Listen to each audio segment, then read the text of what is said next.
The worst, sorry? So the worst feared, yes, sorry.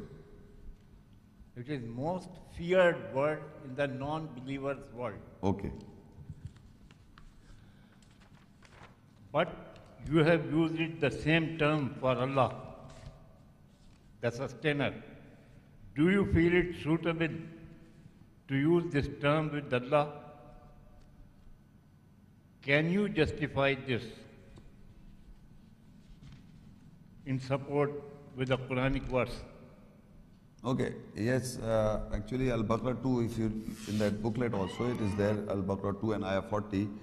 Ya banee Israel othkurooniAAmatiya allatee anAAamtu alaikum waawfoo oofibiAAahdikum wa-iyyaya farhaboon.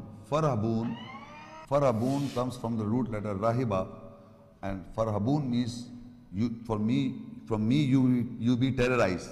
But unfortunately people have not translated as terrorized in translations, because they think that this word, Allah is terrorizing people, because the word in the day-to-day world, terrorism is affiliated with wrong people, as you said, as a fearful people, and it is referred with people who want to justify wrong in the world and terrorize people to establish the wrong.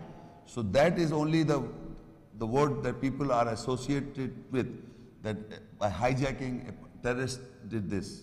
So the practices of the wrong in the world, to practice or implement the wrong in the world, a terrorist terrorizes people. So this word is used for wrong people. That is why this word is not used for Allah in the general speaking people. But in the true sense, if you understand the meaning, not that in the wrong, Allah has given you a do's and the don'ts, and He expects you to follow that. And He terrorized to an extent that after death He will bring you back to life and put you into fire. So can you imagine, there is no way out? After death is also that you will not become sand or mud. You will be come back to alive again, then you will be burning into fire. So what I am trying to say, that is the greatest terrorism a man can think and imagine. But still people are not being terrorized by Allah. People are being more terrified by man, because they interact with people, and they are more terrorized by man in comparison to Allah.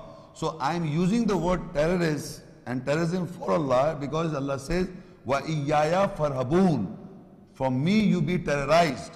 So when Allah is asking us, for me you be terrorized, that means the terrorist is terrorizing us, but in the true sense that we should be. Like a police to a robber, to a person who is doing wrong. You mean Allah is doing spiritual terrorism? Yes, but terrorism. First is terrorism in the minds, and He's creating the fear and in the mind of people to an extent that you should be terrorized and follow His rules. And if you will not follow, He'll give you punishment in this world and the hereafter. And you see the punishment in the form of hurricanes, in the form of earthquakes, in the form of division of sex and killing each other, fighting each other. You see that, but still we don't find it out that it is Allah is doing so. We must understand Allah is doing. He is making the criminals as big people of the cities, and they are fighting and they are destroying the nasl and the cultivation. The terrorism you can see, and you must identify it is by Allah, because He is the creator of the universe. But not in the wrong sense as people. I'm not using the word terrorist for Allah in the wrong sense as perceived by the mankind. I'm using it in the other sense. Assalamu alaikum, Shaikh Sahab. Wa alaikum salam. My name is Tanveer Nasir, and my question is pertaining to the Surah Inam 6, Ayat 65. Is mentioned